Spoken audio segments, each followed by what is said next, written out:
Hey guys, Kerry with C&J Hog Removal. I apologize for the last video and anybody watch that having to sit through that crap. Camera's upside down. I wasn't even paying no attention. I was talking away. But I thank y'all for trying, whoever did. But right now we're moving that same. I've moved that same trap about 5 miles down the road. It's my Boarbuster number 2, and we've got a little. There's a group of 10 at least. I believe that's right. There may be. I hope there's more. But anyway, the game camera, you know, they can fool you a little bit, but it looks like they're pretty good size. So we'll get set up, and we've had them come in the last three nights, I guess, and they're coming in. They're hungry and aggressive, so they're getting every bit of corn that's laid here. So we're gonna just got off phone with the landowner a couple hours ago, and she lives up north of Oklahoma City, so she's a good 3 hours away, and she was just a delight to talk to. I knew her brothers, but I've never talked to her. And older lady, and just sweetheart. But once these pigs gone, she can't go for walks out here. This is her where she was raised. I don't know about born. This is where she was raised. I know that. And she's got a nice little summer house here. This is an awesome place. A few acres down here on the South Canadian River at Sasakwa, Oklahoma. And we moved from Spalding over to here. And the good thing about that is it's all dirt roads, and you can just ease it, you know. From my house to Spalding, it's 3 or 4 miles. And then, you know, then from Spalding to here is 5 miles max. So then I'll go back to the house. And so within a 10-mile radius, I love this kind of stuff. But we got to drift over towards Scipio and back that way. Probably starting tomorrow and the next day. It's supposed to rain. There's chance, 35% chance, and then a 50% chance, depending on who you're talking to. So anyway, we're going to set up the Boarbuster right here. We got the inner ring set up, and or we're starting to. And when we get that done, we'll get on the outer. So anyway, bear with me in my terrible quality of videos, but until I get better, this is where we're at. But the main goal is to catch hogs, and then we'll go for quality control and a little bit of help on that, and maybe some help doing this, and not have to be by myself and spread out so far. So anyway, thanks for tuning in. Thank you. Okay, the outer trap is set out. I've got my jump ring set out.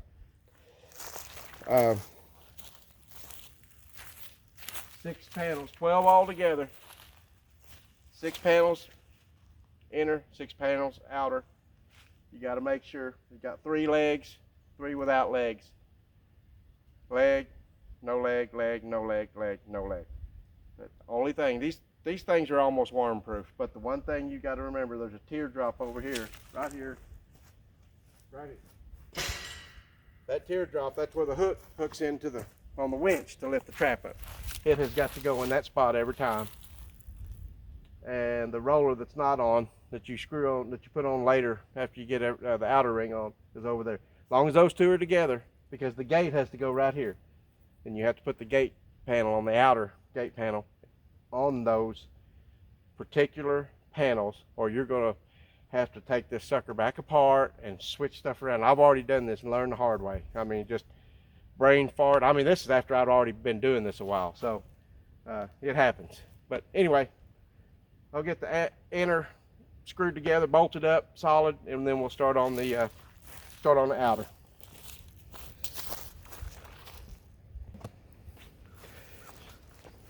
Okay, we got the middle ring and the jump ring, everything on. Thank God for an impact. Thank God for a good impact. Now I'm fixing to about to unload the 6 outer panels. Like I said, 5 of them out of the 6 pretty worm proof. You just got to make sure your gate panel goes where your teardrop's at. So if anybody ever, I don't know why I'm doing this, but I guess I don't think I've ever done it, but maybe I have. But just in case somebody's looking, kind of wants to get the general idea of this, and then I'll do one of our my double gated game changer trap. I'll do hopefully in the next couple of days or so, depending on what the weather does. But anyway, we're going to get those out, or down.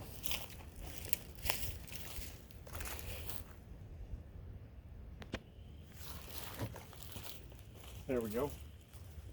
And I want to apologize again, if I haven't mentioned it, from my poor video quality and the comments being turned off for anybody that might leave a comment. I don't know, it's almost like it's a YouTube thing. I don't know if it's offensive to trap hogs or talk about, you know, trapping hogs or maybe killing hogs or getting rid of them. I don't know. But anyway, I've notified them, and I don't know, they may not ever, I don't know what's going on. I'll have to sit down and look, and when I get time I'll do that. I don't have time right now. But what I said earlier that I don't know why I'm doing this and showing you this, but I do know now. I figured I did. It took me about 2 minutes, but in any of these setup videos by Boarbuster or Game Changer or any of these people, and they have to do it, and I understand that you wouldn't want them, but it's not reality. They go out, they got helpers. One of them does. The other one, I think he's doing it by himself, showing people how easy it is, and it's not hard. Just a little bit of lifting, that's it. But they're on a nice level pad, grassy area, you know, and no unlevelness. Well, that ain't gonna happen. And I'm gonna say 95. I'm gonna give this a kind estimate. 95% of the time, you're gonna have to do some digging. So just bring you a shovel, a sharpshooter, whatever, what have you. You're going to have gaps, and you're going to have to go around and find out where the high spots are, and you're going to have to dig them out, or else hogs will root out from under these. I've got a pretty good gap. It looks like it's probably a 3-inch gap, maybe going on 4.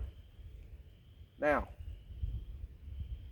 only do this when you get the inner ring bolted up and the outer ring bolted up, and you are ready to lift this thing up by the hand winch,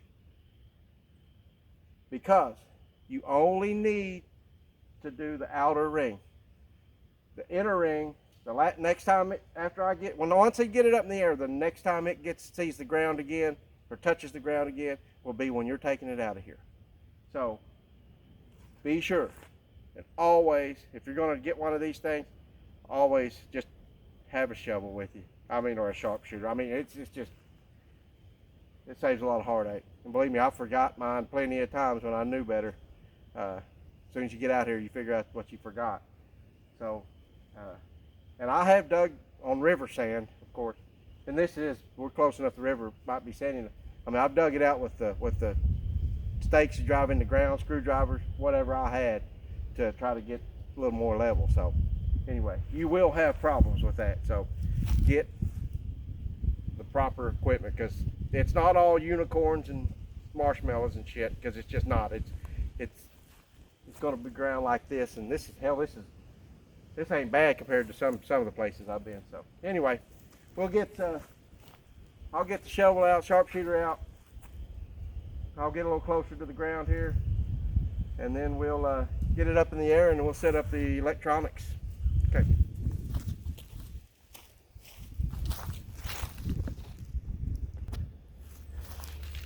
Okay, I just went ahead and got everything finished up here. It's getting a little long in the day. I don't like to be here too much longer because a couple hours before sunset's too close for comfort for me. That's just a rule I have. The tripod, I've tried all variations of distance. The front leg, I put 7 foot. I'll put 7 foot from the trap, from the outer ring. I'll take a tape measure and measure 7 foot from the outer ring. This being just in my messing with things and moving back and forth and trying different things, and you'll try different things too if you have one or you are thinking about getting one. 6 foot was just too close, and 8 foot, it just I like 7 foot. 8 foot seemed like it wouldn't,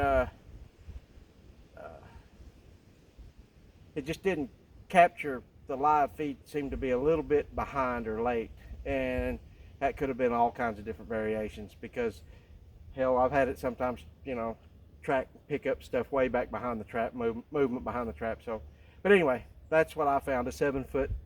7 foot is that's my comfort zone. So we got the trap up, we got it ready, we got the corn out, and I got ribs in the oven, and I'm gonna go home and get to working on them.